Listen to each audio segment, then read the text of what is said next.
Good afternoon, one and all. This is Shruti Simhadri. Today I am going to discuss about frame concepts in HTML. HTML allows us to divide a web page or a single browser window into several pieces or panes called frames. Each frame can contain a separate HTML document. So, frames allow us to display more than one HTML document in the same browser window simultaneously. Each frame is independent of the others. A collection of frames in the browser window is known as a frame set. To create a frame set document, first you need the frame set tag, which is used instead of the body tag. The frame set tag defines how to divide the window into frames. Each frame set defines a set of rows or columns. The values of the rows or columns indicate the amount of screen area each row and column will occupy. Each frame is then represented by a frame tag. The frame tag defines which HTML document will initially open in each frame. Let us go with an example. Okay, so for dividing your web page into number of parts,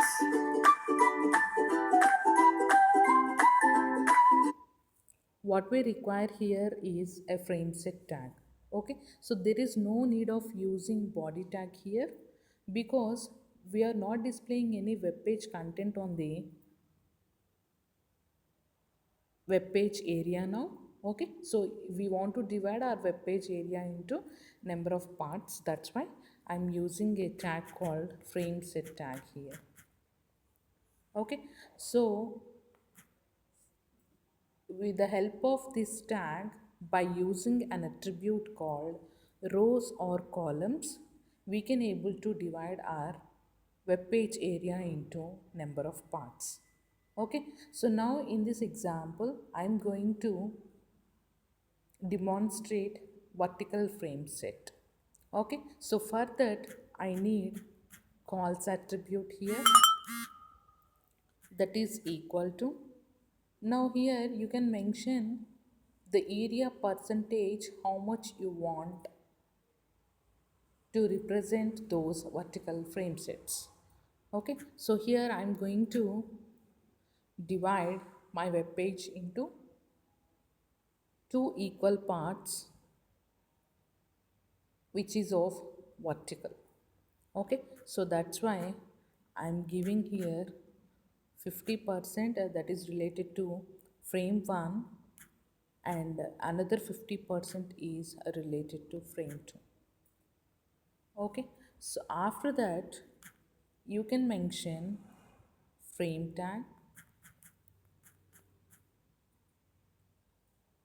Okay, so here I'm going to divide my web page into two parts which is of equal size area. Okay, so the one represents frame 1 and the other 50% represents frame 2. That's why I'm using a name for the frame 1 is F1.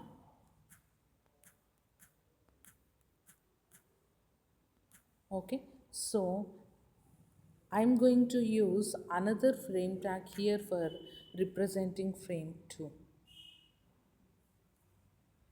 Okay, so frame name is equal to F2 here. Okay, so here frame tag is an unpaid tag. Why? Because frame tag doesn't contain any elements. Okay, so if we are having elements in a HTML document, we can use paid tags. Okay, so if a tag doesn't contain any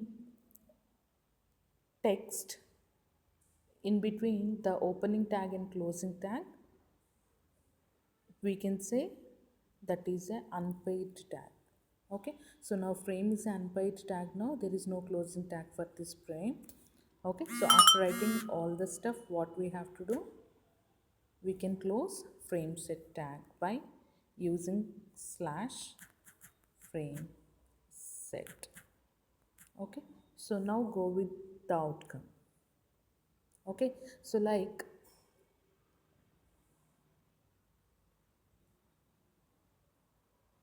in our previous examples, the web page whatever we displayed, that should be of single page. We are not having any divisions there, but in this program, by using the frame set tag, we can make our web page into number of divisions. Okay, so here I was used calls attribute for frame set, that's why this web page is divided in a column wise. Okay, so now suppose I want to represent that web page division in the form of rows. I'm going to use rows attribute instead of calls. Okay, so now the outcome will be appeared like this. Okay, so we can make sure of using these two attributes at a time. Okay, so suppose I want to divide a row into columns. Okay, so now I can make sure of using another frame set tag here. Okay, so now I'm going to divide whatever the second row is there into columns.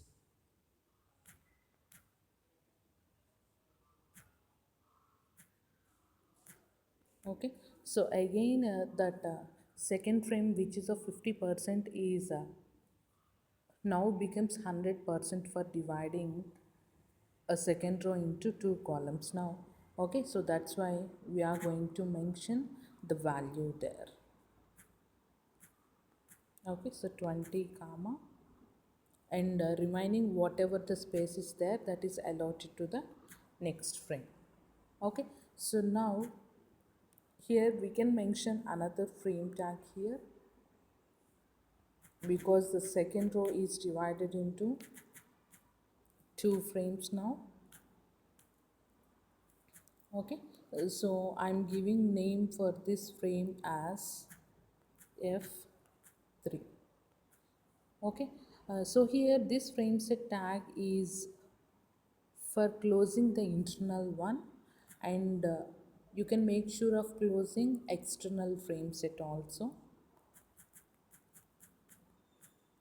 Okay, so after writing all these things, you can close HTML tag. Okay, so this is what the outcome. Okay, so in this way we can divide a web page into number of rows as well as number of columns and a mixture of rows and columns. I hope you understand how to divide a web page by using frames concepts. Thank you for listening.